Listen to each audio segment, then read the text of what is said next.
బులెటిన్లో మరో breaking news చూస్తున్నాము. ఉమ్మడి మహబూబ్నగర్ జిల్లా స్థానిక సంస్థల కోటాలోని ఓ ఎమ్మెల్సీ స్థానం ఉప ఎన్నికకు సంబంధించి ఇవాళ నోటిఫికేషన్ వెలువడనుంది. నేటి నుంచి ఈ నెల 11వ తేదీ వరకు నామినేషన్లు స్వీకరించనుండగా ఈ నెల 28న పోలింగ్ జరగనుంది. 2022 జనవరిలో ఈ స్థానం నుంచి బీఆర్ఎస్ తరఫున ఎమ్మెల్సీగా ఎన్నికైన కసిరెడ్డి నారాయణ రెడ్డి 6 ఏళ్ల పదవీ కాలం 2028 జనవరిలో ముగియాల్సి ఉంది. అయితే గతేడాది చివరిలో కాంగ్రెస్ పార్టీలో చేరిన కసిరెడ్డి అసెంబ్లీ ఎన్నికల్లో కల్వకుర్తి నుంచి ఎమ్మెల్యేగా ఎన్నికయ్యారు. దీంతో ఎమ్మెల్సీ పదవికి రాజీనామా చేశారు. ఈ నేపథ్యంలో సుమారు 4 ఏళ్ల కాలానికి ఉప ఎన్నిక జరగనుంది. ఉమ్మడి మహబూబ్నగర్ జిల్లాలో స్థానిక సంస్థల కోటాలో 2 ఎమ్మెల్సీ పదవులు ఉండగా మరో స్థానానికి కూచుకోళ్ల దామోదర్ రెడ్డి ప్రాతినిధ్యం వహిస్తున్నారు.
బ్రేకింగ్ న్యూస్ చూస్తున్నాం. ఉమ్మడి మహబూబ్నగర్ జిల్లా స్థానిక సంస్థల కోటాలోని ఓ ఎమ్మెల్సీ స్థానం ఉప ఎన్నికకు సంబంధించి ఇవాళ నోటిఫికేషన్ వెలువడనుంది.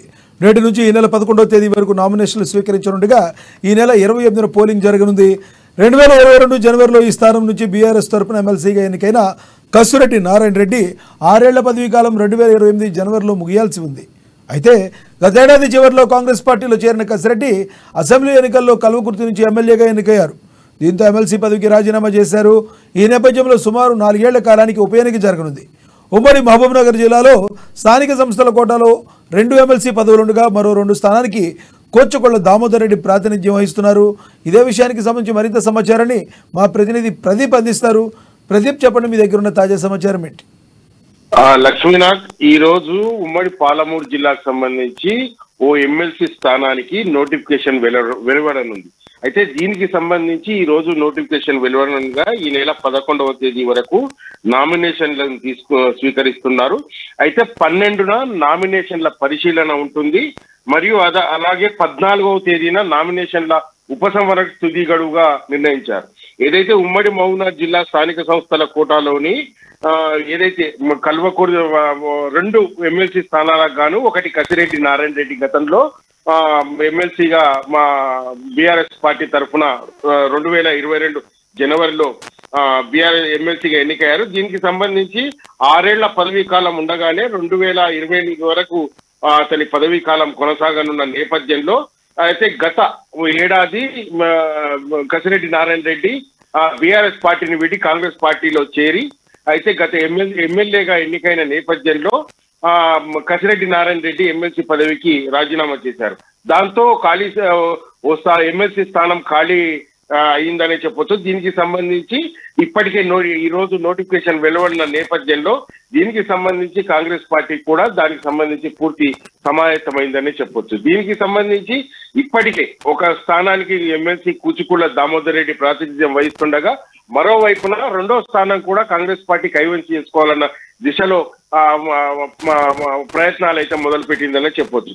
అయితే ఉమ్మడి మహబూబ్నగర్ జిల్లాలోని జిల్లా మండల పరిషత్ చైర్మన్లు, వైస్ చైర్మన్లు, జెడ్పీటీసీ, ఎంపీటీసీ సభ్యులు, మున్సిపల్ చైర్మన్లు, కౌన్సిలర్లు, శాసన మండలి, శాసన సంస్థల కోటాలో ఎన్నికల్లో ఓటర్లుగా పరిగణించబడతారు. అయితే జిల్లాలో మొత్తం 1450 మంది స్థానిక సంస్థల ప్రతినిధులు ఉండగా వీరిలో మెజార్టీ ఓటర్లు బీఆర్ఎస్ చెందిన వారే ఉన్నారు.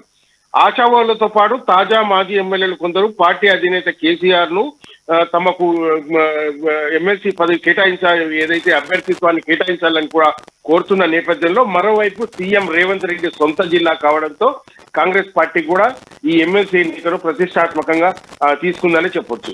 దీనికి సంబంధించి ఈ నెల 6న ఏదైతే ప్రజా దీవెన సభ పేరుతో ముఖ్యమంత్రి హోదాలో రేవంత్ రెడ్డి మొదటిసారిగా జిల్లా కేంద్రానికి రానున్న నేపథ్యంలో ఇప్పటికే కాంగ్రెస్ పార్టీ ఎమ్మెల్సీ అభ్యర్థిని ఖరారు చేసినట్టు కూడా మనకు తెలుస్తా ఉంది.